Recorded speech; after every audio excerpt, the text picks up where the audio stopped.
I want to go ahead and turn this over now to our speaker.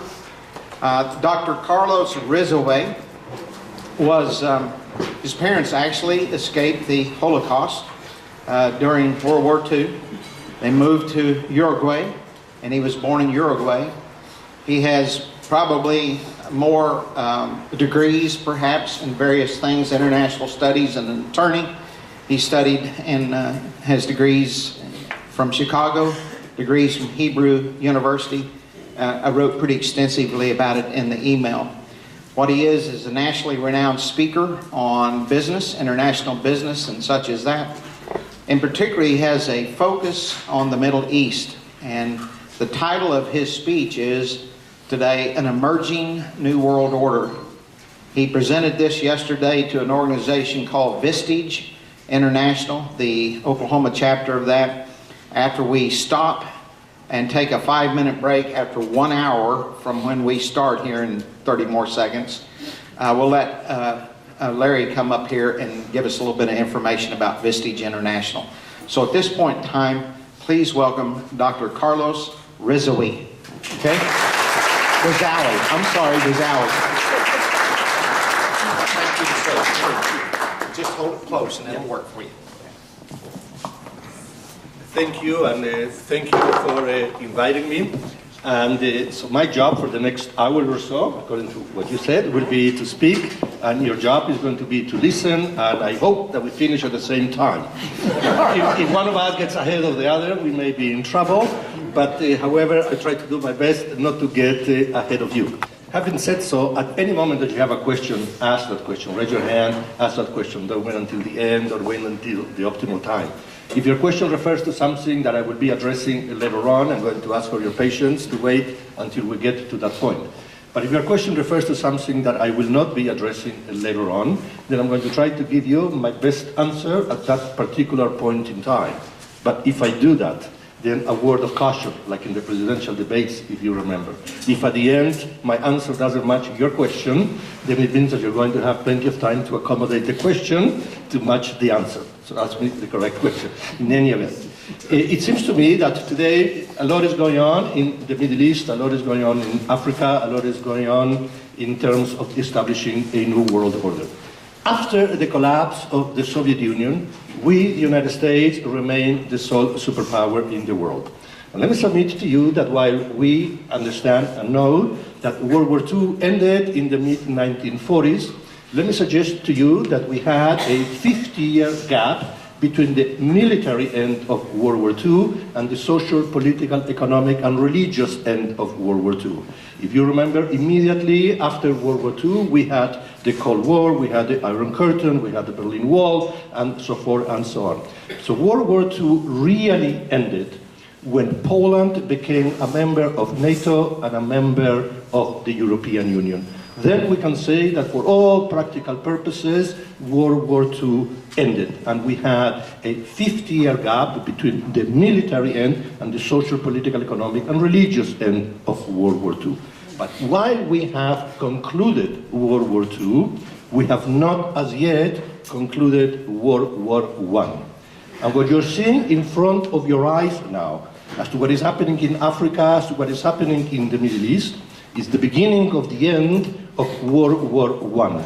Because what is being challenged today is not the world order that was established after World War II, but what is being challenged today is the world order that was established after World War I. All the territories that used to be part of the Ottoman Empire, if you remember, and the Ottoman Empire collapsed in 1917, and after the collapse of the Ottoman Empire, the colonial powers, the winners at the time, met in a conference and they entered into a marketing agreement to divide whatever they had conquered. And in that way, for example, France took Algeria, Morocco, Tunisia, Syria, Lebanon. The British took the Persian Gulf region, what is today Israel, the Palestinian territories, Egypt, Gaza, the Persian Gulf region. The Italians took Libya, and so forth and so on.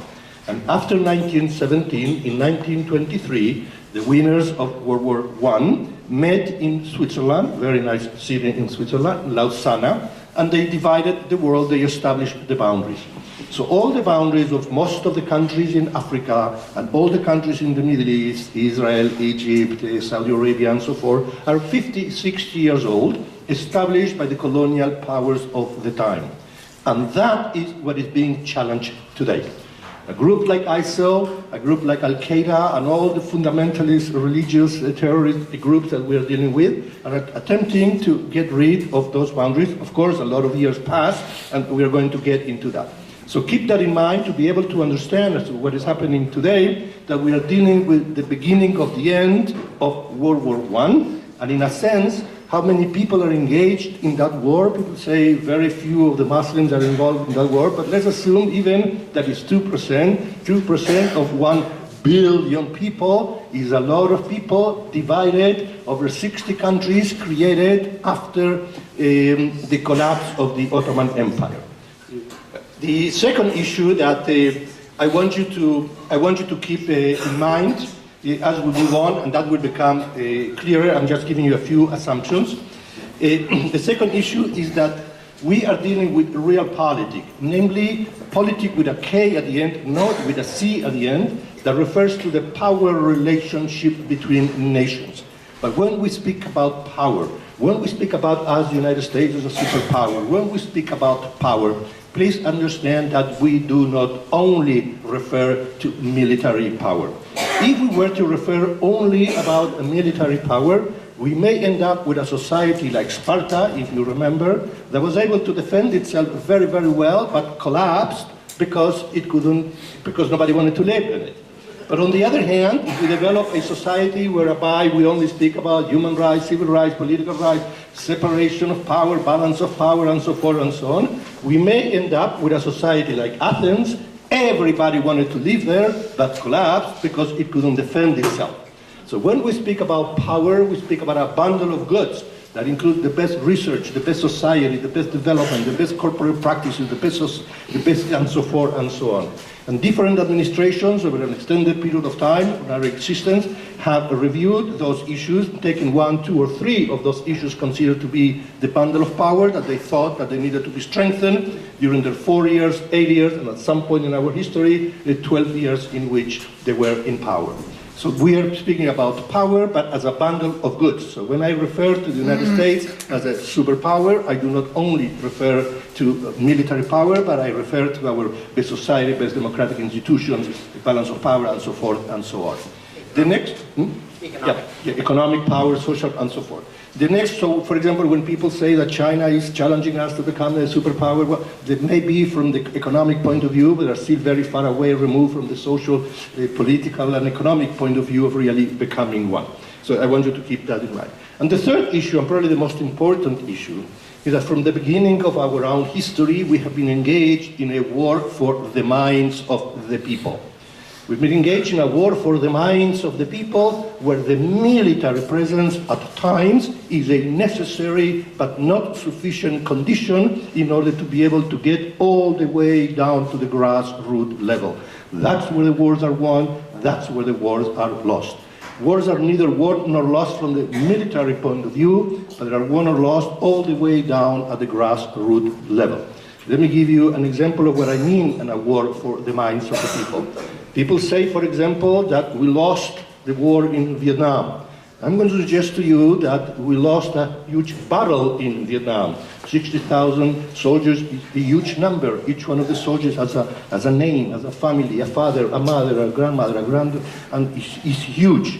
But at the time we were speaking about a war for the minds of the people. We're speaking about democracy and free enterprise versus socialism and centralized economies and communism and so forth and so on. If you look at Vietnam today, is Vietnam going that way or is Vietnam going the other way?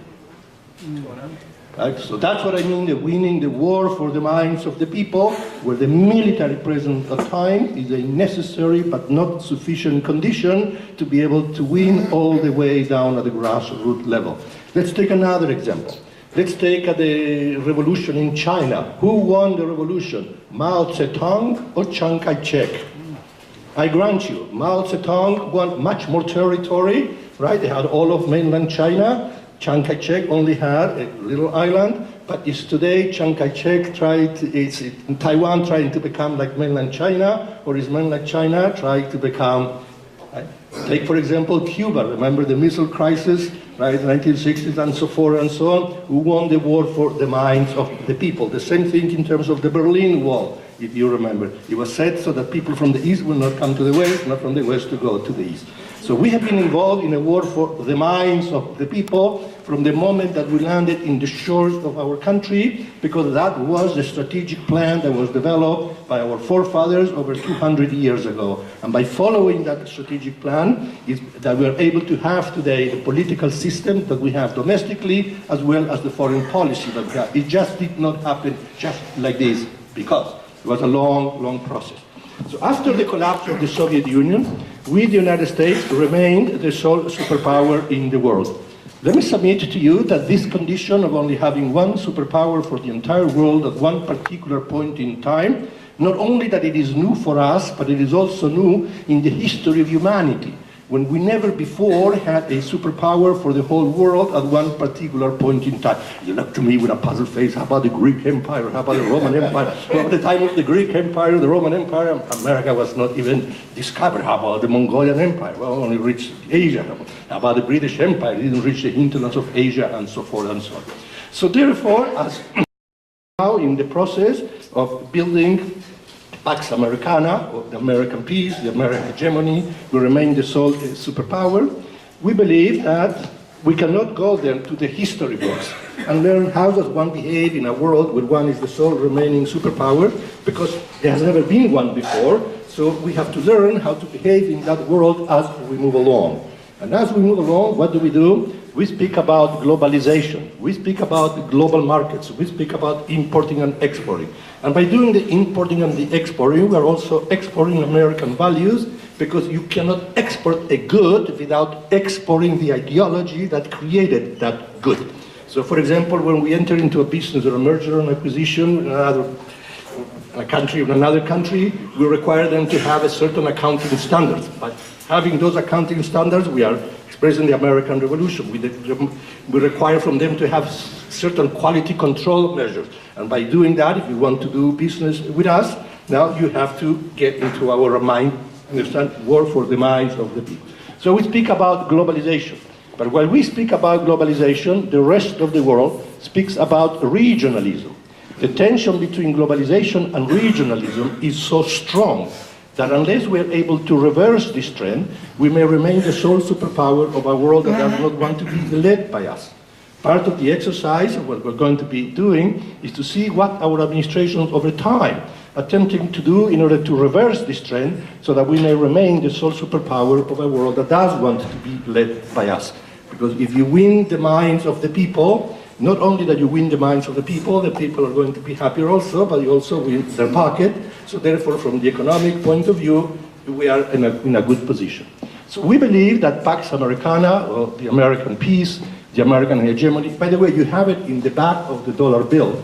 If you ever reviewed it, in the back of the dollar bill, there is a triangle in there. So I did not even make the triangle, so I'm just, in a sense, putting in different words what you can see in the terms of the ethics of our forefathers in the back of the dollar bill. So we are... Novus Ordo Seclorum. Novus Ordo Seclorum. So if you don't find a word that will make you feel comfortable, you can always call it Novus Ordo Seclorum, so you know what we're talking about. And we believe that Novus Ordo Seclorum has a hierarchical shape, where we are here as the sole remaining superpower. Now, if you look in the back of the dollar bill, Novus Ordo Seclorum, the top of the pyramid is not made out of brick and mortar as the rest of the pyramid.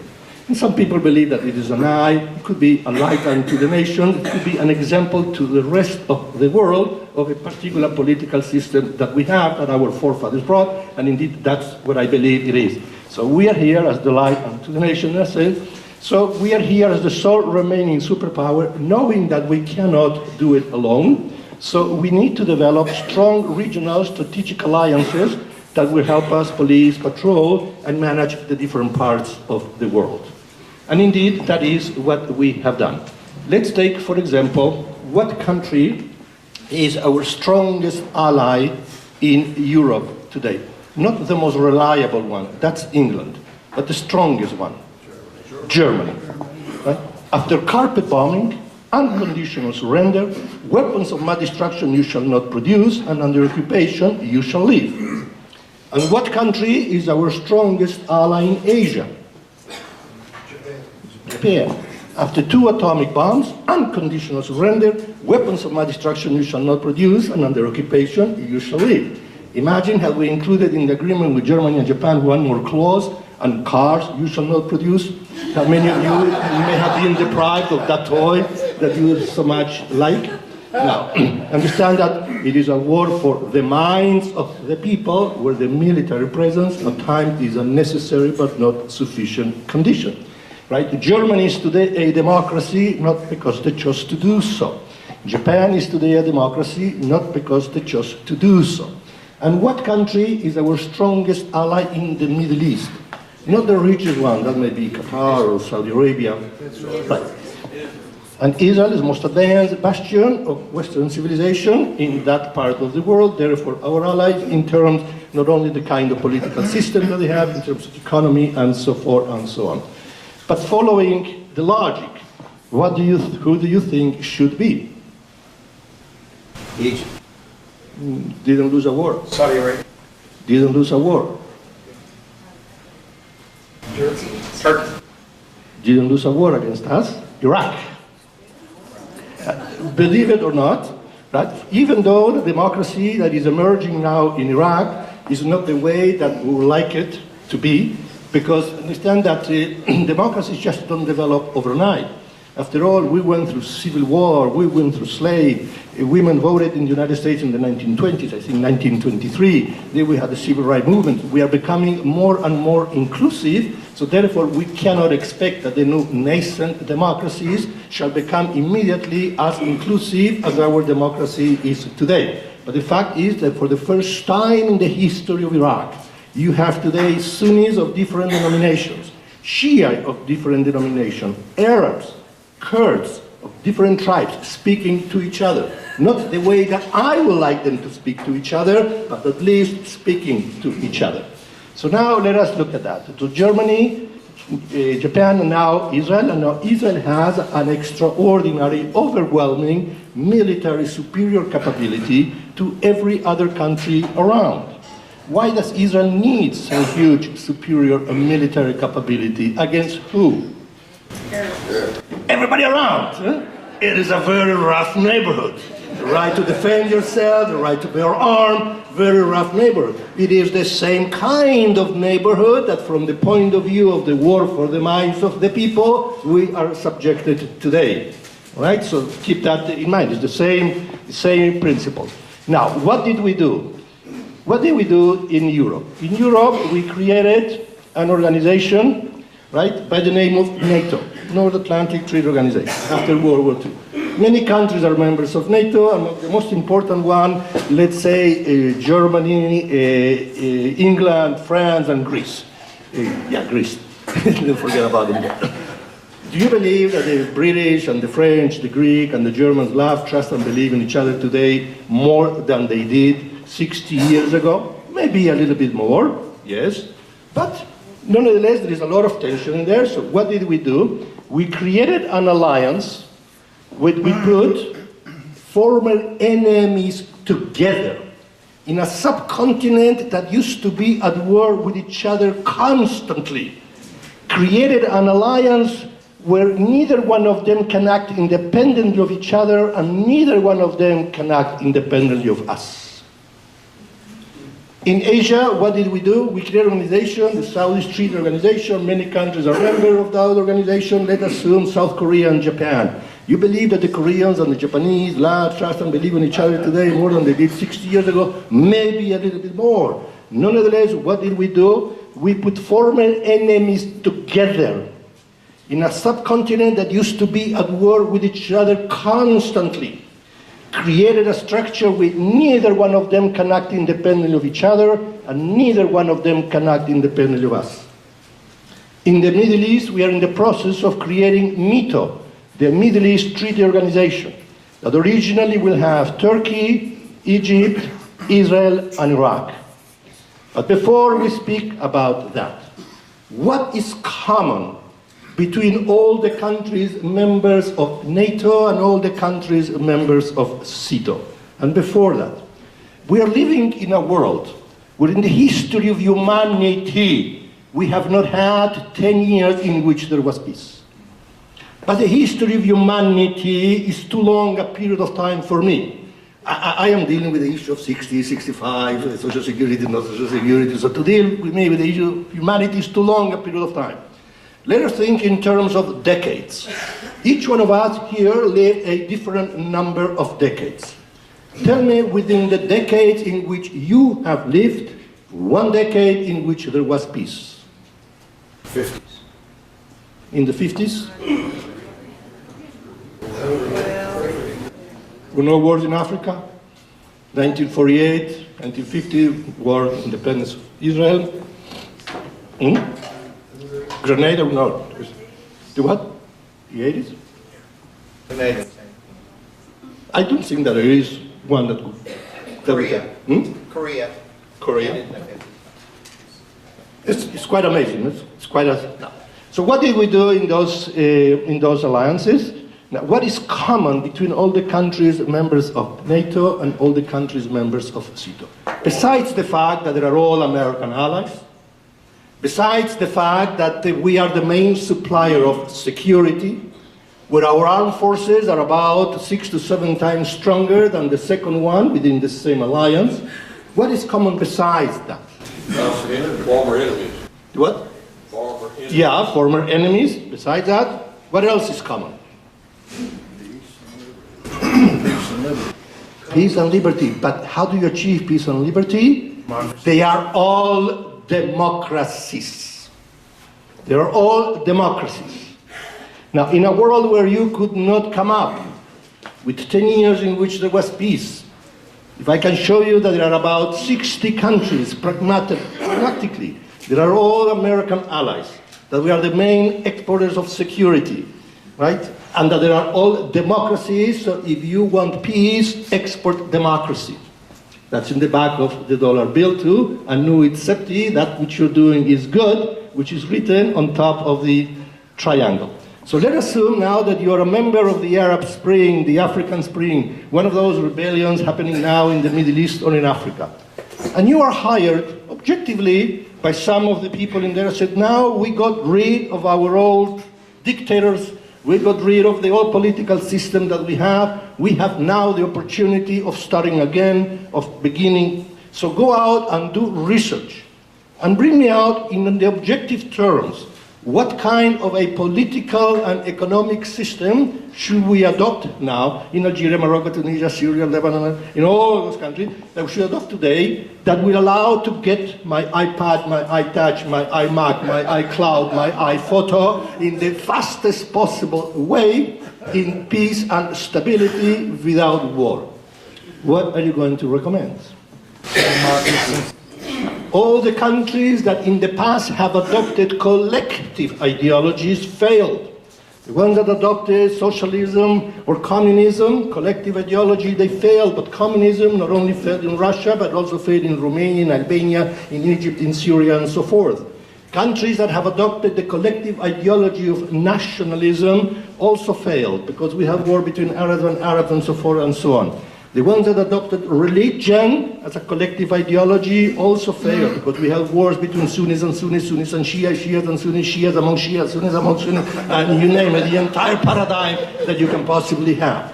But the ones that adopted the liberal of our forefathers, but not liberal of what the word liberal may mean today, but what the word liberal meant then, liberty from whom? Who is the one that oppressed you? The government. Now, if you look at the people in the Arab Spring today and in the African Spring, who are they? They are undergoing similar situations that the situations that our forefathers had 200 years ago. What were they escaping? When our forefathers came here 200 years ago, over 200 years ago, right, they developed the strategic plan, right, that we followed. Who were they? Who were they? Who were those early immigrants? Hundreds and hundreds of books written about the early immigrants. But if I had to summarize it, the bottom line, because I only have 1 hour, what would I say? Okay, I grant you, a few of them may have been escaping issues like spousal persecution, child support, maintenance, or issues like that. Especially people that never understood that flowers are cheaper than alimony. So I grant you, a few may have been escaping those kind of situations. But by and large, everyone that came here was escaping social, political, economic, and religious persecution. And they came here to do what? To build Novus Ordo Seclorum, to build America, not just for themselves, but for the rest of the world, to develop a system whereby they can avoid the pitfalls and the dangers of the system that they were escaping. So in a sense, they were the first globalists. And if you look today, if our forefathers were to wake up out of their grave today and see what we have accomplished, they would be very happy with our accomplishments in the sense of what we have brought, at least peace, stability, and no war to over 60 countries in a world that is in turmoil. Now, any questions so far as to this non-provocative beginning? Before I continue, any questions as to this particular issue? All right. Now, if our forefathers were to wake up out of the grave, I mentioned to you, they would be very, very happy with our situation. Now, it took us basically 200 years to come from a nation that did not exist to the strongest nation on earth.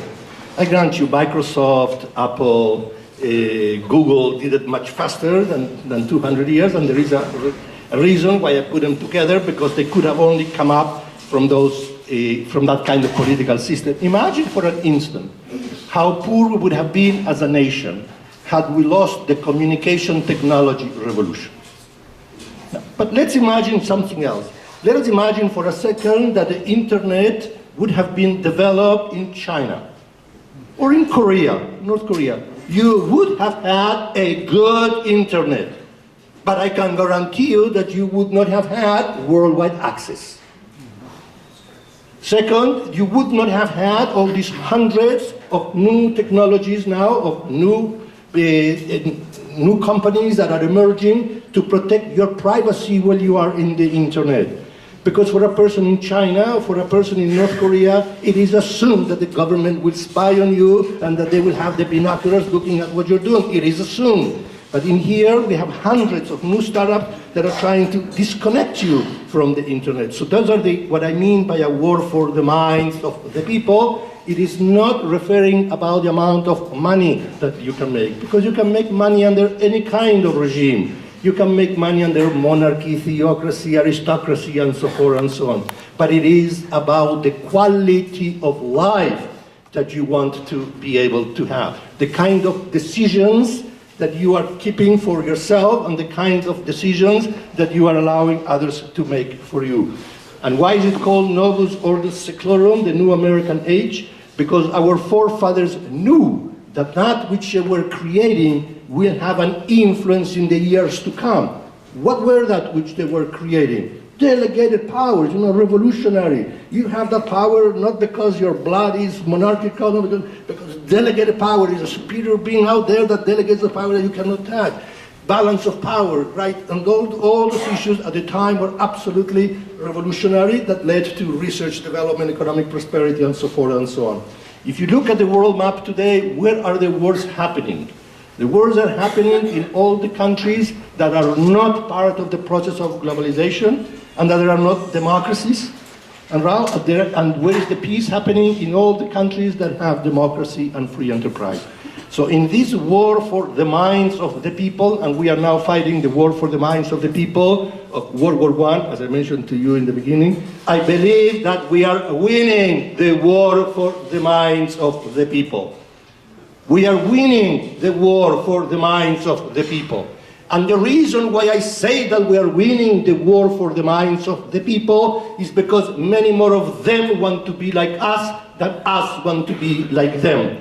Example, Not too many people say, you know, I need to have kidney surgery, and I'm going to go and do it in North Korea, because North Korean nephrologists were trained by the Russians that have great medical schools. You know, I need to have cataract surgery, and I'm going to go and do it in Venezuela, because Venezuela is now importing ophthalmologists from Cuba that were trained by the Russians that have great medical schools. It doesn't work that way. They want to come and have surgery in here. Let me give you a political example.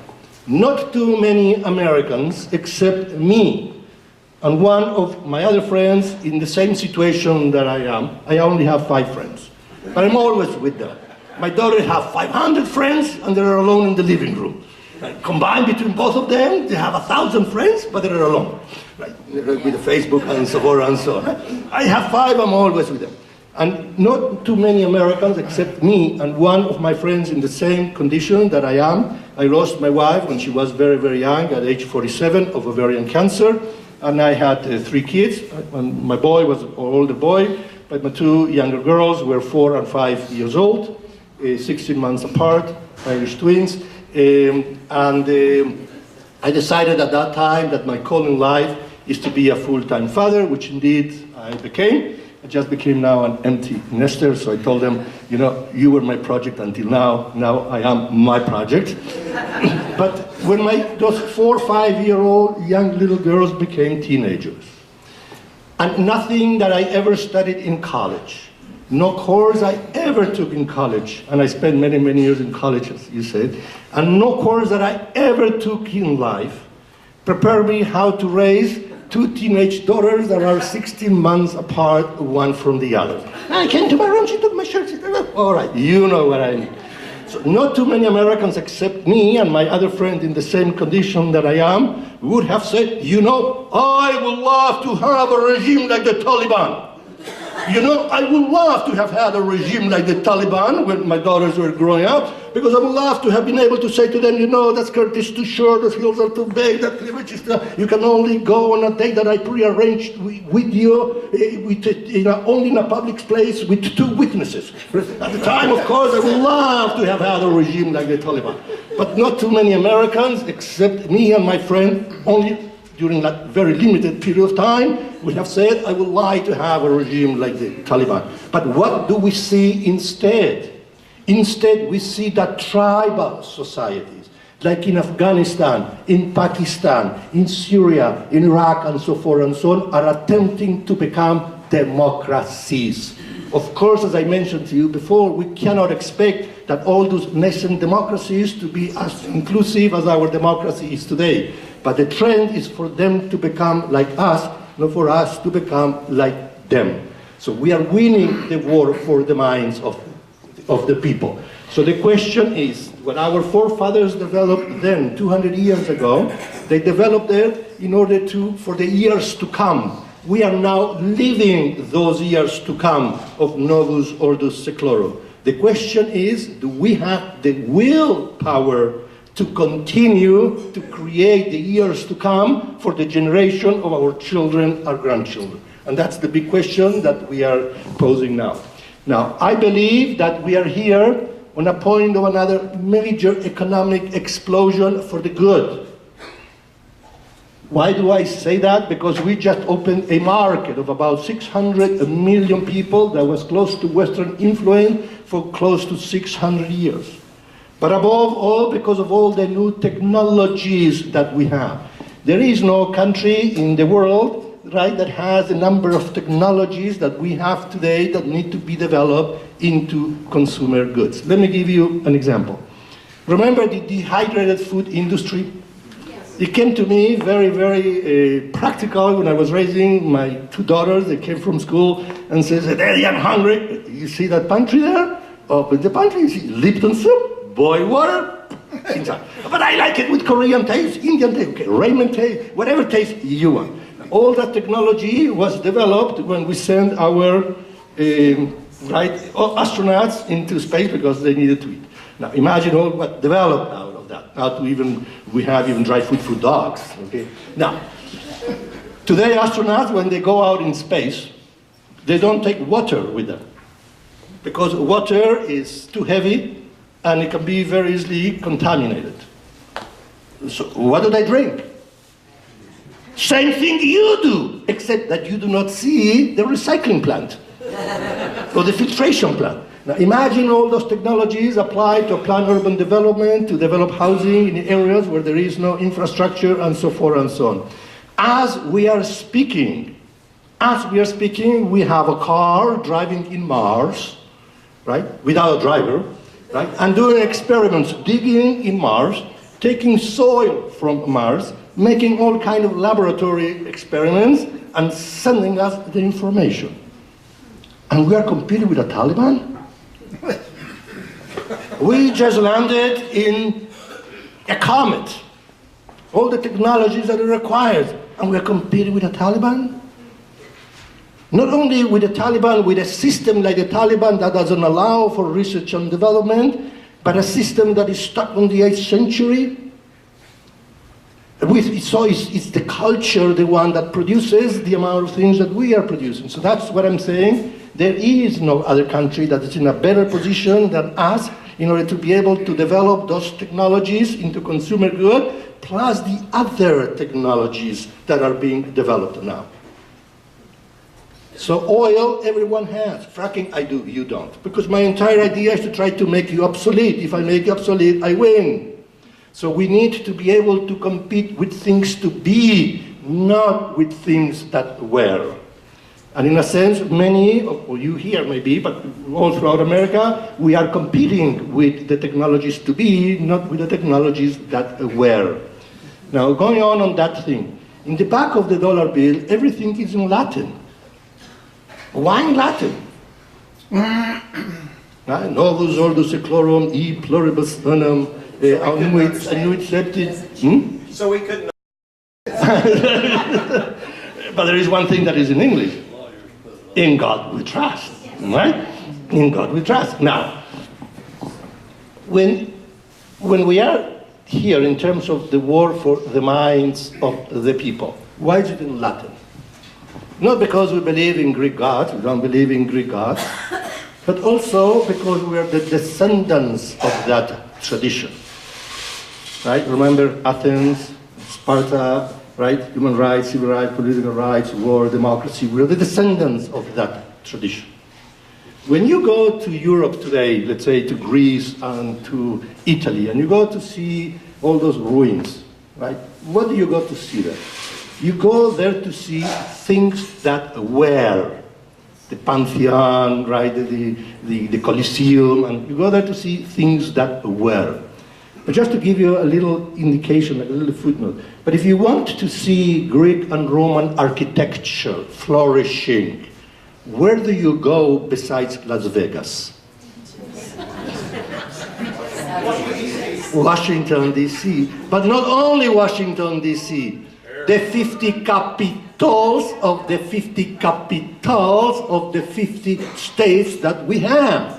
All that big building with the colonnade is no nouveau American architecture. So that's what I mean by the expanding of the American dream, the expansion of the American dream, right? For the past 10 years, all the countries that are our allies, the industrialized societies, the free enterprise and democracies, were able to take more people out of poverty than in the entire history of humanity. So it is a system that has proven itself, designed by our forefathers, but I'll continue to faithfully try to continue as faithfully as possible to that original strategic plan. Questions, answers, suggestions, tomatoes that you may want. Yes. Earlier you talked about the problems with centralized government, centralized planning, socialism, communism, and all. Can we outrun, with the prosperity you're proposing, can we outrun it with a president like we have now and some previous presidents that are trying to move us into a central planned economy and more of a socialist, communist type economy, such as our current president right now? Well, our forefathers were, in a certain sense, brilliant. Let us assume, for example, and one of the main things that they understood is that people like power, that in a sense we are animals, and to some extent, I'm not going to bore you with names of philosophers, Montesquieu, so bottom line. They probably thought that they were escaping from from regimes that were persecuting them. So they thought that we indeed are a species of animals of the worst possible species.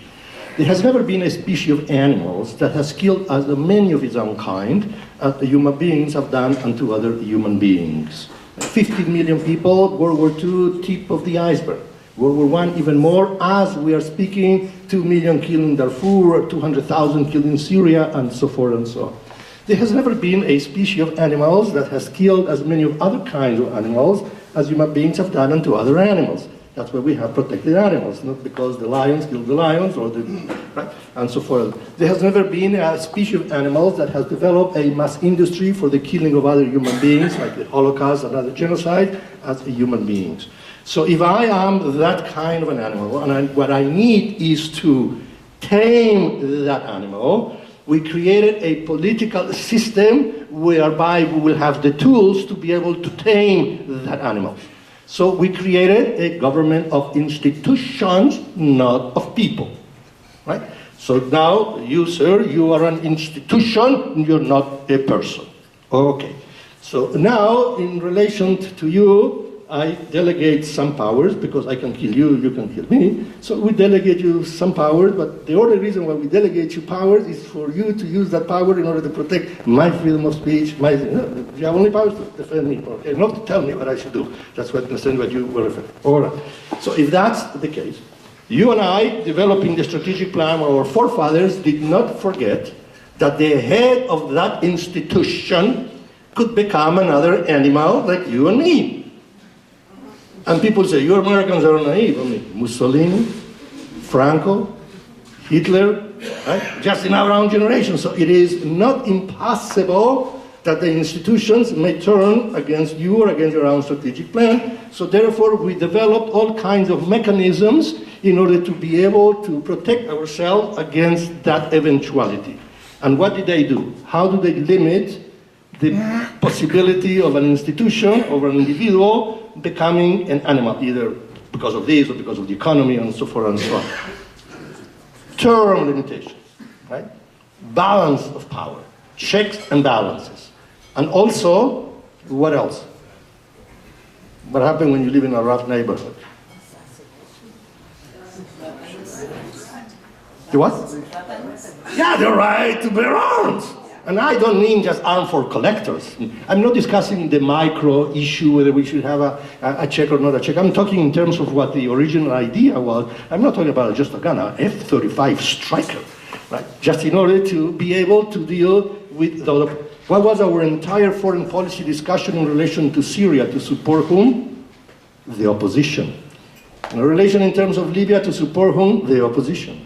Had the Yazidis had weapons at the time, would have been expelled to the top of the mountains by ISIL? Of course not.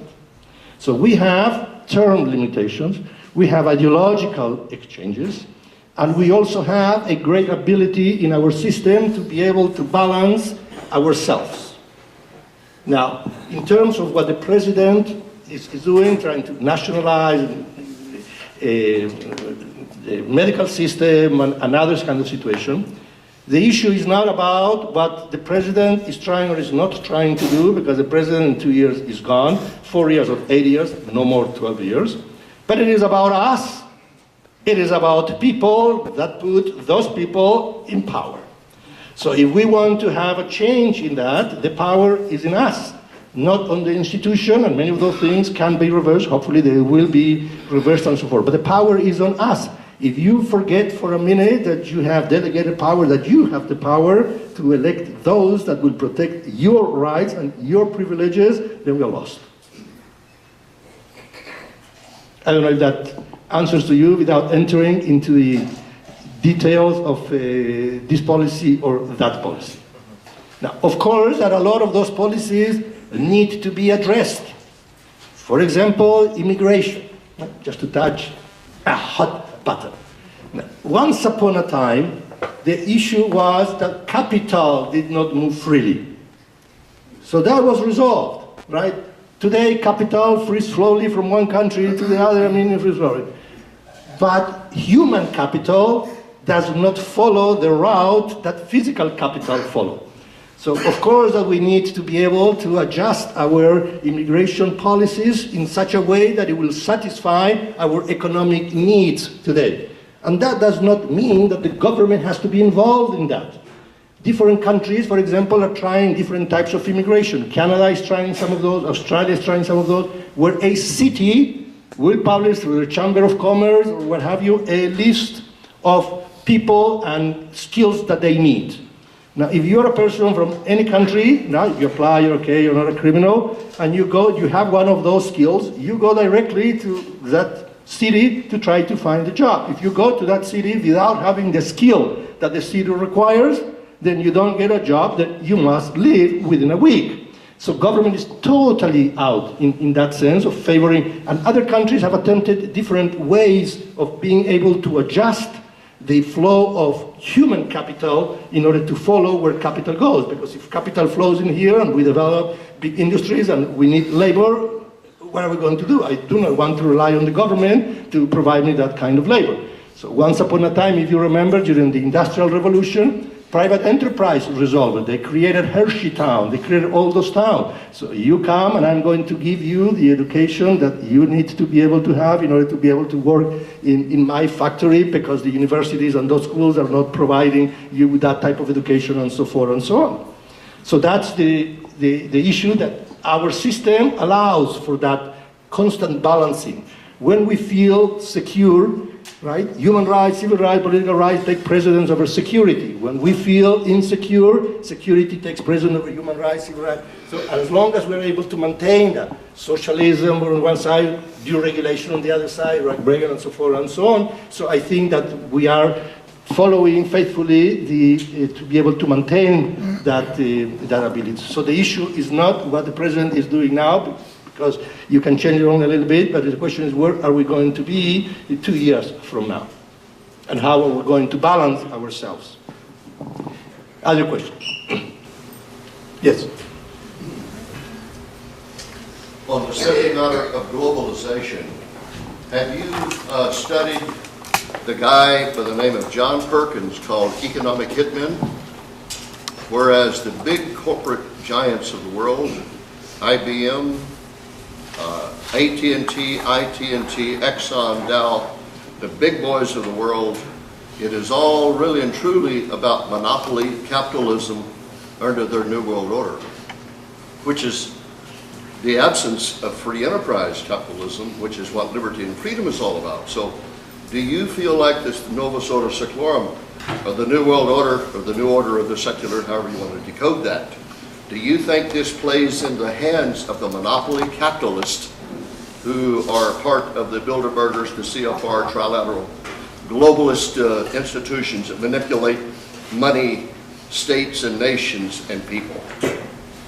We are against monopolies. We try to break monopolies. Remember AT&T, we try to break monopolies. We don't want monopolies. But those big companies, like today IBM, take a company like Yahoo or a company like Apple, they all started as very small companies, right, in a garage. They grew and they hired people and so forth and so on. And now, in a sense, they may be having a monopoly on certain kind of issues, right, that we try to break out. Of course, if you have any kind of a monopoly, if the government has the monopoly, then it's bad. If those companies have the monopoly and you have no intervention there, it's bad. We try to break the monopolies and to incentivize competition. Now, by incentivizing the competition, you have to be able to allow all different kinds of technologies. Because government rules, but government cannot own. Because if the government owns and rules, then you know that you have totally distorted political system. If I understand that's what you mean, that all those big corporations are now with the political parties and they keep in power to manipulate.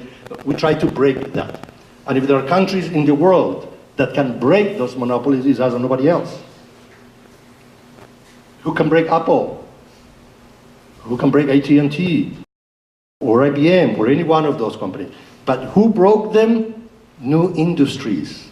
IBM is challenged now by what? By cloud. Right? And then you had Microsoft, and then Microsoft took all the programs from Apple, and then Apple stole the desk from Microsoft, right? You can take your computer with you. And now they come in and they... Okay, so that's what I mean. And the new technologies are the ones that make the old technologies obsolete. Imagine how AT&T would still have had the phone lines. You would have had a very phone, because remember the AT&T phones, you couldn't break. I mean, they couldn't break. Why? Because they were in charge of maintaining them. But the new technologies created a cell phone, and now the texting, and now... So the new technologies take care of that. Government cannot, because government doesn't produce, government consumes. So if you let those technologies, well, then you're going to be in good, in good stage. But let me go a step further, because I think, why else in Greek, in Latin? Not only because we're the descendants of that tradition. If there is a country in the world today that can defend, protect, and expand Western civilization, is us and nobody else. Greece can't do it any longer. Italy can't do it any longer. Spain can't do it any longer. Portugal can't do it any longer. Holland can't do it any longer. So if there is a country in the world that can defend, protect, and expand Western civilization, it's us together with our allies and nobody else. So the question is, what kind of a society do you want to be able to live? To continue to live and to improve the society in which we are, or to drastically change the kind of society in which we live, or the kind of culture in which we are going to live? And for that, it requires the willpower. And the willpower of whom? Only of us can change that. I hope I gave you a view a little bit different than the one that you get in the Oklahoma News, the New York Times, or the Washington Post. It's just the beginning of the reading of the realpolitik understanding of the world in the way that our forefathers understood it, and they had major discussions between them. From this end to this end, and even the back of the dollar bill. It took many years of committees and no committees. Do I bring it to vote? No, I don't bring it to vote. I have one vote short. That's why it's an eagle and not a turkey, and it's fascinating to read. I must read it, and then you will be able to put in depth a little bit more than what I was able to tell you in just 1 hour. Thank you. Okay. All right.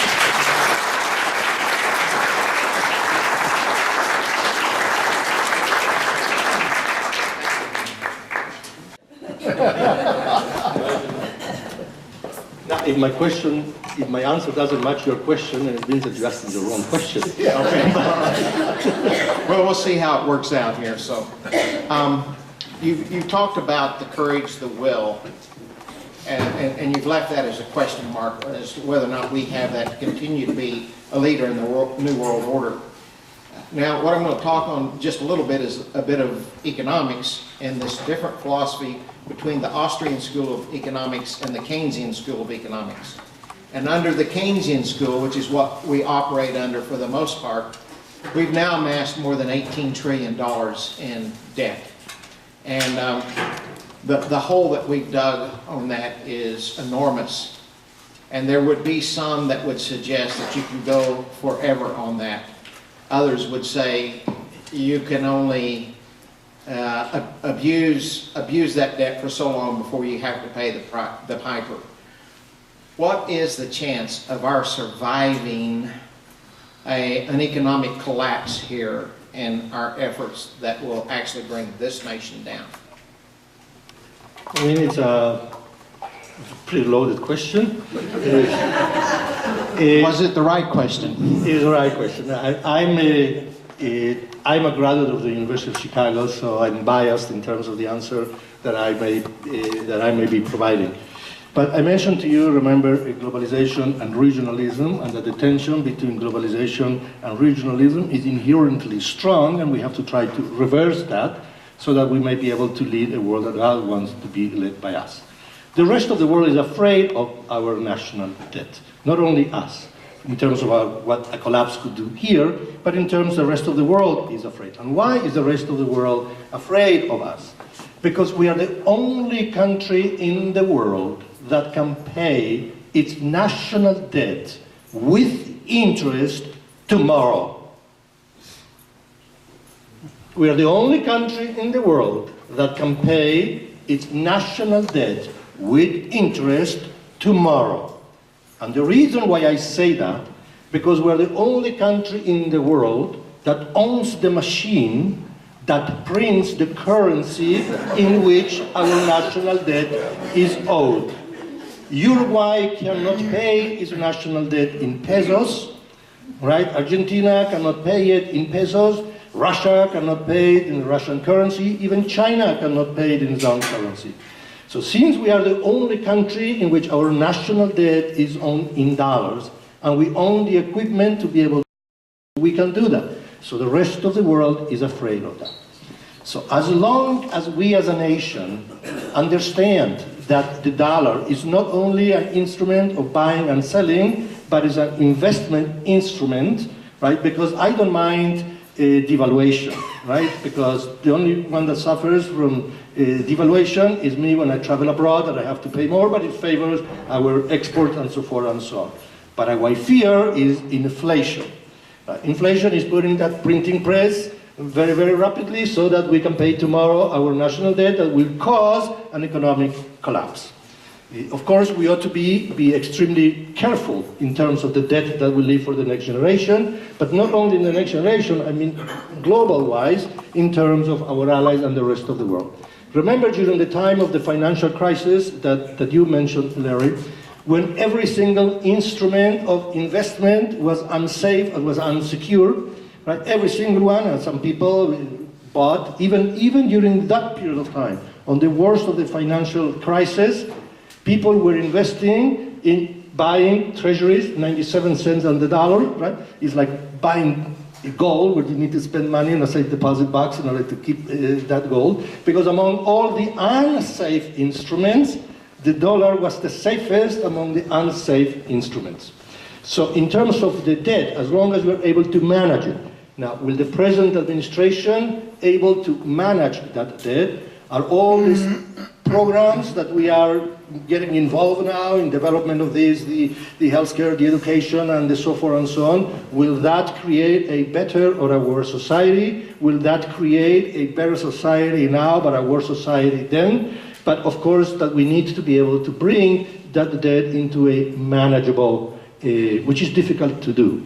Because why? Of course I want my kids to get scholarship. Of course I want the roads to be paved. Everybody wants more things, but the question is, who is going to pay for it? So, and unless we understand that we are the only ones that can pay for our own debt, you can be the only one that can pay for your mortgage. Otherwise, it goes to your kids. Now, whatever debt we involve today will go to our kids. So I think that we have to be very, very careful, and I don't think it's sustainable. Okay. I'm going to ask one more question, and I'll let the sharks have it after this. Okay. One of the things that we saw when George W. Bush was president in his early term was a push for the FTAA, the Free Trade Area of the Americas. And that would have perhaps, at least some critics felt, would have created basically a governmental and political integration as well as economic integration of Central, South, and North America. That didn't move. We had some opposition with some of the South American dictators. So then we moved for a North American Union, an integration between Canada, the United States, and Mexico. We see over in Europe the EU, and there are attempts to create regional groups in Africa and Asia and other places too. But with the EU, which started off through trade back in the 50s with Steel Union, and these trade agreements kept going to the place that the EU was created, which is, I would suggest, a supranational regional government, and one in which most of the member countries have either lost some degree of sovereignty to maybe a very major degree of sovereignty. And my conversation with people from those countries, personally, they're very unhappy with the loss of liberty and sovereignty and the excessive controls over every aspect of their lives. And so right now, our president is negotiating an agreement, a trade agreement to, I think, pull us into an even greater political integration with the EU and perhaps with the Asian markets in a different agreement. Speak to the reality of if this is something we as people really want. If we lose much of the liberties and much of the sovereignty and the things that many of us in the eyes of our founding fathers, at least what we think were the eyes of our founding fathers, fought for and worked for today, that we might lose this for an overarching tyranny and a loss of our sovereignty? Light question. Yeah, well, wait till the sharks get a hold of you. Let me tell you, I would not like us to participate in having to obey by laws decided by international organizations, by the UN or by the economic agreement and so forth and so on, only to the extent that we can impose our own values on them. Now, being the sole remaining superpower has a major advantage, and the advantage is that you can do unto others what others cannot do unto you. So to the extent that we are able to maintain our own independence, and we should be able to maintain, remember what I spoke in terms militarily, that we created a situation where we put former enemies together, right? But they all depend on us. So to the extent that this model continues in the economic and the social term, I think that we are in a good basis. Let me go a step further. Cultures, I mean, this is at the macro level. Cultures are becoming more important than boundaries. We saw that in the very negative way in terms of ISO, right? They don't respect any of those boundaries, but cultures are becoming more important than boundaries. I referred to that too when I said who is the one that can protect and the expansion of Western civilization is us plus our cultures are becoming more important than boundaries. If that is the case, we must develop a free market of the Americas. Right? I wouldn't want to obey by all the laws, but instead we can impose certain standards. And I insinuated in that, if you want to do business with me, these are the kind of accounting standards that we have, please adapt to those. This is the kind of inspections that we need to have and adapt to those. So to the extent that those international organizations are the ones that help us in order to expand the accounting, the production method, the labor issues. We go to China, we say, no, you're using child labor, you cannot use that. So it creates a lot of issues within the democracy. I think that we are in a good position. Let me go a step further. In the Latin American countries, on the other hand, there is also a competition. Brazil wants to be able to get a better leverage, right, from the United States, because you say, I'm almost as big as the United States, I want to get better leverage. So if you, Bolivia, enter into an agreement with the United States, and you, Peru, and Ecuador, individually you enter with an agreement, you will not be able to get such a good bargain that if we first create the free trade of Latin America, LAFTA, Latin American Free Trade Association, and then we, as LAFTA, are going to negotiate with the United States, and we're going to be able to get better leverage. No, that didn't work because Bolivia cannot wait until that happens, and Ecuador cannot wait because they need to be able to have those situations now. Let me give you another example of what I mean, that cultures are becoming more important than boundaries. We will see either a merger or an acquisition of the euro by the dollar before we allow the euro to collapse, because we cannot afford a divided Western civilization and Western countries, especially now when we are an ideological, intellectual, military, whatever, advance from the East. So in that sense, that is something that we ought to be able to keep in mind. But we ought to be able to continue with this globalization, but not entering into agreements that will dictate us the kind of law that we shall and shall not obey. Do you see a problem about the moral decline in America affecting the business and being able to maintain this superpower position? Do you see any effect from the moral decline?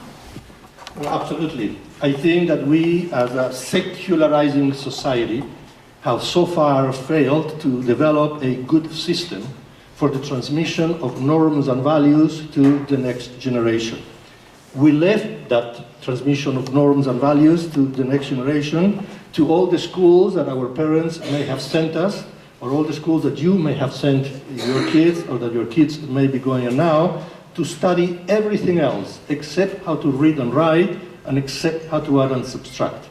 What kind of schools are those? Don't tell me college. Religious schools, right? religious school, Sunday school, biblical school, ethical school, Sunday school on Tuesday because they don't like to wake up on Sunday, they like to play baseball, but whatever means. And when your parents send you to those schools, or you send your kids to those schools, they didn't send you there in order to learn how to read and write, how to add and subtract. There are other schools for that. But they sent you there in order to study what is right, what is wrong, what is good, what is bad. And the way that you study what is right, what is wrong, what is good, what is bad, was through the study of tradition. And since we come through so many different varieties of tradition, but more or less within the same framework, that's the framework that is now being hit by different sides, we came out with more or less very similar worldview in terms of what is good, what is bad, what is right, or what is wrong. So we left that to that realm, and we also left that to the realm of the babysitters. Now, since more and more both members of the family are working, right, we basically left that to the babysitters that we do not know what kind of ethics and morality they will be conveying to our kids. I know that when my kids were being raised, I went to my little town in Uruguay, 50 families, no running water, no electricity, and all the babies I had, because I knew what the ethics and moralities that they grew up with. I don't know whether they're going to say if a piece of bread falls on the ground, pick it up and give it to your brother that didn't see that it fell, or give it to a poor person, because a poor person of a piece of dirty bread is better than nothing. I know what I'm going to say, the 30-second rule, pick it up, eat it in front of everybody else, and be glad and get a benediction that you can have it. So I think that we are failing in that system. And if our ethics and morality fails, and not only in terms of what is good, what is bad, what is right, what is wrong, but also the ethics and morality on how do we conduct our civics, and how do we conduct our politics, and how do we conduct our foreign policy, then I think that we are in deep trouble. Because money for the sake of money produces Enrons, Madoffs, and Martha Stewarts, and power for the sake of power produces Hitlers, Mussolinis, Francos, and so forth and so on. We need both. And the relationship between one side of the pyramid and one side of the back of the dollar bill is in God we trust. Whichever way you define God, but that's the ethics and morality.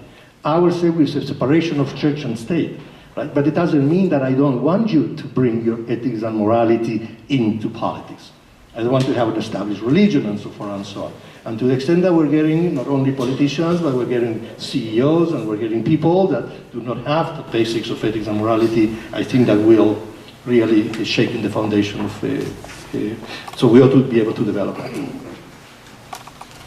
Wow. How much have we crammed into this few minutes? Where to start? Sue's question is really good. How can we do anything that we want to do that we think is good and valuable unless it's underpinned by right principles? And if we don't have right principles, then it's all going to collapse. So you've said a lot of things today, and I think some of it we agree with and some of it we're confused about or whatever. Some of the things I've heard you talk about with this vision here is that being at the top of the pyramid, we are in a position to try to have the rest of the world interact with us in a way that will benefit everyone and bring peace. And what are the components of that? And you talked about military influence, you talked about democracy and free markets and so forth. And let me see if I can get to my question. I think the key is that tension and bringing people into a relationship with us where we can export our ideas and our values that Sue is asking about. And it all comes down to free markets, freedom, the freedom to enter into contracts with people and to trade and to make everyone's lives better is what it comes down to. But free markets and the freedom to have those markets is all based upon the rule of law, upon the principles that it's wrong to murder and break contracts, adultery, and steal and lie. If we can get everyone to agree with us on these four basic principles that are eternal principles from God, then we can spread freedom and things can be more peaceful. Now here's my question to you based on that. You kept mentioning free markets together with the word democracy. But democracy is the will of the people. It's a monarchy, it's a tyranny. I see that we need to have the rule of law. Everyone's subject to these four principles. So when you talk about the influence of our military protecting everyone, and that all of these people in relationship with us are a democracy, do you believe that it's necessary for us to continue to provide military policing to be successful? Do you believe it's necessary for everyone to be a democracy to be successful? Or do you think it's enough to just have free markets and to trade with people who believe in the same eternal principles that we believe in? That's my question. You need to believe in the eternal principles that you believe, because without having a basic foundation, everything that you develop will be based upon the foundation in which you have. You shall not kill is not good because somebody taught you that you shall not kill. It's not good. Right. Yeah, So- obviously we agree on that, but is it enough by itself? Do we have to democratize? Do we have to go to war all the time? That's my It question. may be in the, I mean, I am not married in a Catholic marriage with the idea of democracy and free enterprise. If you present to me a better system than that, that will allow the expansion of those virtues that you're mentioning, I will go for it. That's what I mentioned, that if I'm in the African Spring or the Arab Spring, bring me a kind of political or economic system that without war can achieve economic success and so forth and so on, the most fast possible way. If I can prove you empirically that democracy and free enterprise have done that into at least 60 different countries, right? And in all those countries, if I go a step further, let's say in NATO, which is basically a Christian club, except for Turkey. And Turkey is a member of NATO, but not yet a member of the European Union. Why? Because it doesn't have the basic principles in terms of the way that they rule their society like we have. The main issue now, can we get into the European Union or not? Yeah, economically, NATO, defense, yes. But on the other thing, no.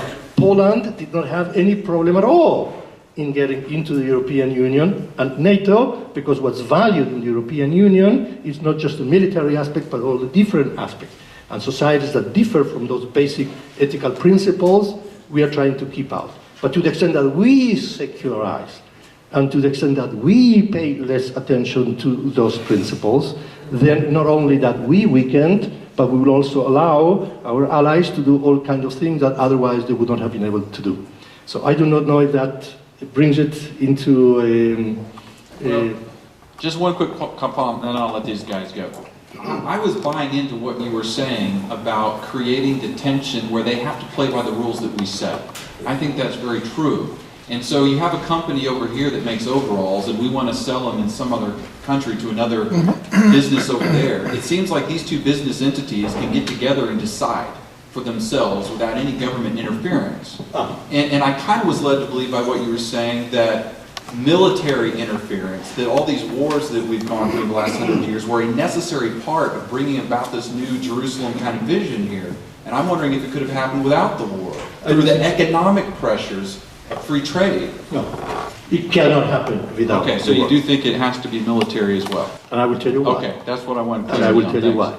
why. It may be controversial, but every single civilization in the world, every single one, the Aztecs, the Mayas, the Ptolemies, the Cherokees, the Inuits, you name it, every single civilization in the world developed on the top of either the total or the quasi-destruction of a prior civilization. That is not American exceptionalism. That is human nature. That it is not American exceptionalism. Right? Violence has been endemic in the development of our civilization from the moment that we landed in the shores of this country. So therefore Afghanistan, Pakistan, Korea is not strange, it's not alien, it's not outside of our civilization, but it is part of our civilization. That is not American exceptionalism, because every single civilization in the world evolved. That's why I meant that our forefathers say that we are the worst possible species of animals, because all what we have done. What is American exceptionalism is the system that we have developed to be able to tame that beast in order to be able to achieve economic comfort, social comfort, prey, and so forth and so on. That is American exceptionalism. This is what we have for sale. This is what we believe the rest of the world were to have. The rest of the world will be much better off than it is today. So therefore, the military presence is a necessary but not sufficient condition in order to be able to achieve, at least in 60 countries, peace and stability. If we can do it in a non-violent way, of course I would prefer to do it in a non-violent way. I don't have to use force in Uruguay, for example, in order for Uruguay to enter in, right, and so forth and so on, because But at times, the military presence is necessary. And if you do not use it, if you believe that you have the power and you do not use it, then for all practical purposes, you do not have it. We do not have in politics a vacuum. Like you don't have a vacuum in commerce. Either you serve that market or I will serve that market. And if you want to remain on the top of the pyramid, and to say it in animal terms, in the top of the food chain, then you need to be able to have that. The threat of the use of force is actually as important, is not even more important than the actual use of force. If the threat of the use of force fails and you do not use force, then for all practical purposes, you do not have it. That's the situation where we find ourselves politically now. We threaten force in Syria, we threaten force here, we threaten force there, and for the time being, we can kind of thing. But the military presence is necessary. That was the virtue. How do we develop a system to be able to tame precisely that? And empirically, I can show you that there is no other political system, at least in my lifetime, that was able to achieve peace and stability in so many different countries, and at the same time being able to bring out of poverty more people than in the entire history of humanity. The question now, whether that is sustainable. And that's an issue that each region will have to answer on its own. I don't know if, at least the beginning of the answer. Okay. Two more questions and we'll stop. I'm going to ask you a question about money, the most misunderstood subject on the face of the earth. So I'm going to start this way, sir. Should the federal government nationalize the Federal Reserve System? A. That way, the Federal Reserve is a private cartel monopoly, which is not an illusion or a misunderstanding. It is a fact of life. So therefore, the Federal Reserve has never been audited, and they have a system called modern money mechanics. And if you study this monster, you know, the way it is designed, it is a perpetuous debt-creating instrument. Therefore, the way that it is created, it is virtually and absolutely economically, intellectually impossible for our nation state to ever get out of debt. Even if we get out of debt, we have to create more phony Federal Reserve notes to pay off the debt.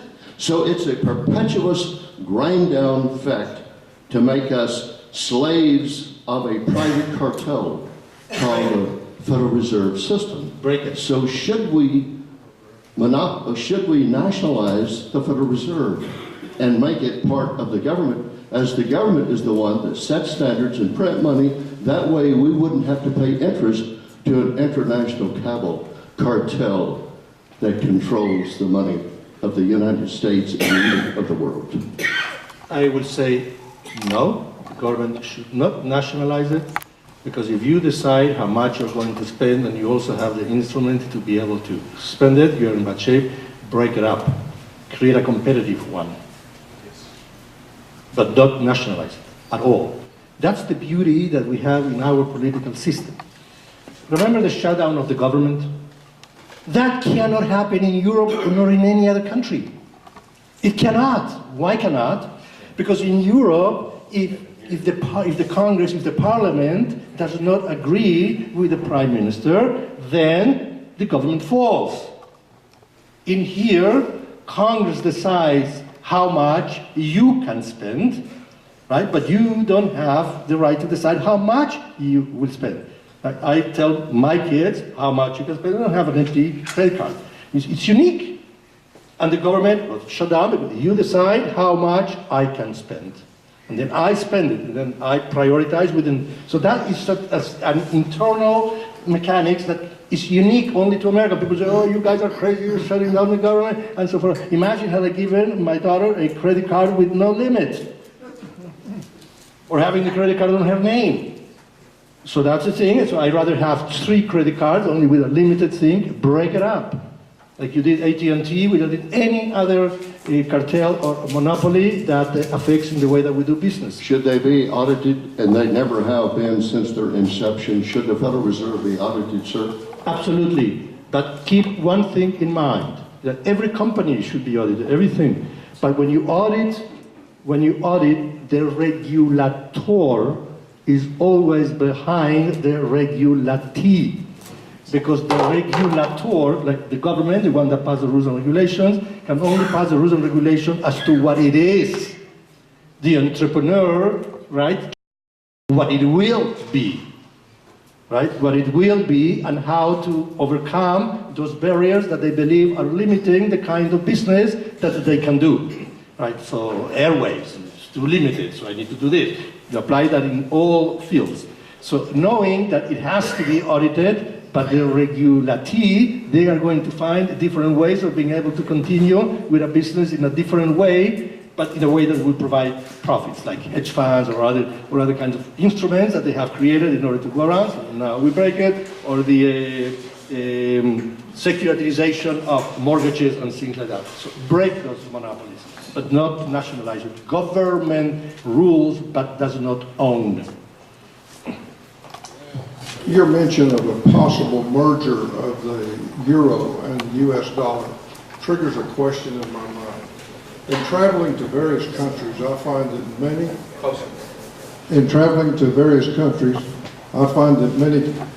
underdeveloped countries are using the US dollar as their currency, usually along with their currency.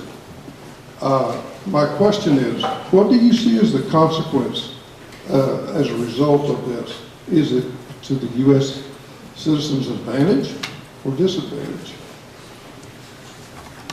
I don't know. I can tell you my daughter is now in Ecuador, in Cuenca, and they're using the dollar, the currency there.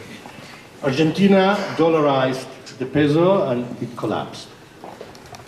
From my point of view, it may be better for their point of view to be able to control inflation, but from my point of view, I don't want to take on the burdens of other economies. I don't want the dollar to be a universal currency for individuals buying or selling a car or a cup of coffee or things like that. Because I don't want to assume that burden. Now, is it good for the countries?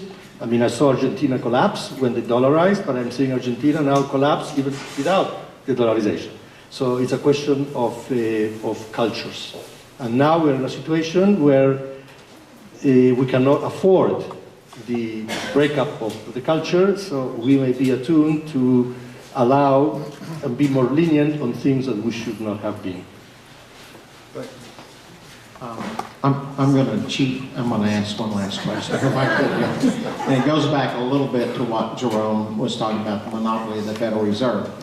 We had a central bank early in our history. When Jackson became president in the 1830s, one of his campaign slogans was, Jackson, no bank, bank, no Jackson. And he won, and he did eliminate the central bank. We didn't have a central bank until 1913, the Federal Reserve Act of 1913. It is the central bank. And I don't know, how do you bring competition to a central bank of a country? Virtually all countries have a central bank, or many of them do, the westernized countries. How do you create competition that way? And isn't that very different than the ideas of our founding fathers, who actually gave Congress the responsibility of regulating the coinage of our economy based upon something a little bit more sound than paper, such as gold and silver? So my question is, how do you break up that monopoly? Practically, how do you break up a central bank when a central bank means only one bank? Is you create a competition to the central bank. Okay. The central bank has now a competition, and I think that we were able to maintain the stability for as long as we were able to maintain it because of that competition. So I'm watching you, you're watching me. Now, should the Federal Reserve be follow certain standards? Should we be more open? Should there be more this? Maybe you break it into, because the Federal Reserve has different ones, so break it like AT&T. I'm not an economist to be able to, but just as a model, AT&T, right? There were AT&T in every state, so now you have 50 AT&Ts, right? So maybe every state should have its own. So I don't know how, but it is a problem that needs to be Okay. dealt. Well, and the Federal Reserve does have its regional banks. That's what I mean. However, they're all pretty much puppets of the main central bank there. So, okay, folks, let's give him a great hand. What a tremendous I hope you enjoyed this. I thought it was fascinating, and we're really blessed. Thank you, Visti, for sharing this speaker with us. Larry wants to come up here and tell us a little bit about Vistage International. He's the chair of Vistage International here in Oklahoma City. Is that correct? All right, Larry. Thank you. Yeah, I'll just take a couple of minutes. As you know, we brought Dr. Rizowy in actually to speak at our monthly Vistage CEO group that we have here. I'll tell you a little bit about it. But we bring speakers in. Vistage provides speakers of this caliber in all business areas 8 times a year out of our 12 monthly meetings. It's one of the major resources we have. Vistage is the oldest and largest CEO organization in the world. It started in 1957 in Milwaukee and now has over 19,000 CEO members in 16 countries, 58 years later. It's kind of interesting how it developed. It did not start out to be an organization. A gentleman by the name of Robert Norris in Milwaukee was the CEO of a relatively good-sized farm equipment manufacturing company. And he found himself dealing with the issues that CEOs always deal with. One of the main ones being that you often find yourself with no one really to go to get truly unbiased support and advice. Everybody you deal with has their own agenda. Your employees are looking for security and a good job. Okay. Your consultants, such as your lawyers and accountants, etc., are looking for a fee.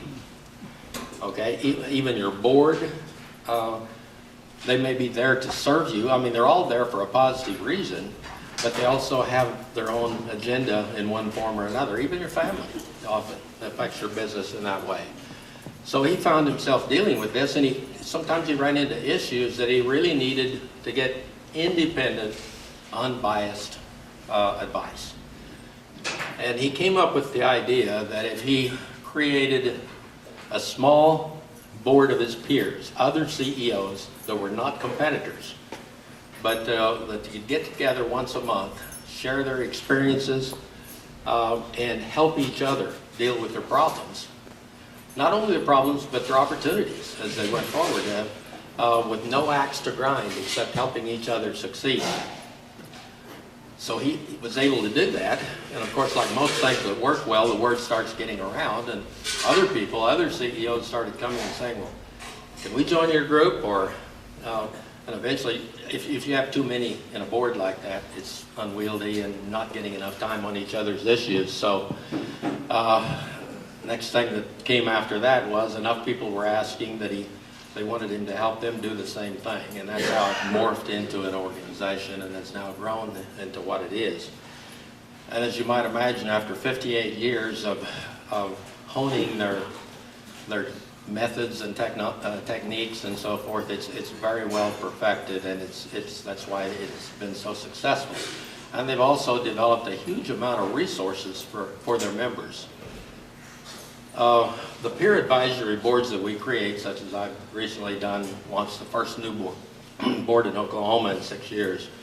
There are a maximum of 18 CEOs. These are for CEOs or business owners or partners. You know, they have to be the decision maker, of course, and of the company, and up to a maximum of 18. Then you do another group, etc. And they come together and they commit to spend one full day together. And I guarantee you right now, the number one objection when you're talking to a prospective member is, how am I going to take a day out of my schedule? I'm too busy as it is now.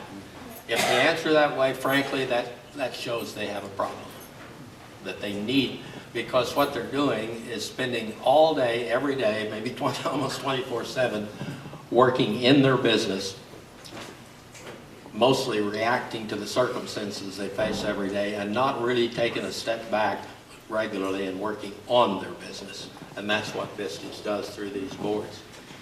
And if you talk to anybody who's been on a Vistage board anywhere in the world, they develop the relationships within that board that are lifetime relationships because they come before that group with their most intimate problems.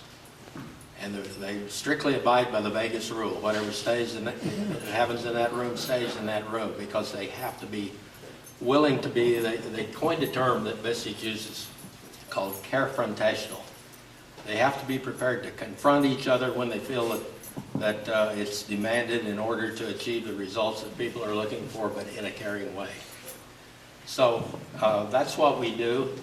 Vistage had a history in Oklahoma from 1997 to 2008, coincidentally, when the crisis hit, financial crisis, but that wasn't the reason.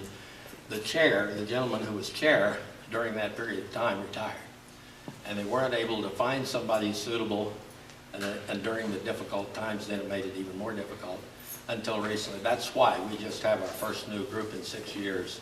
This past year, we've got a great group of people, and we will be expanding as we go. So we've got folders over on the table with information about Vistage along with my card.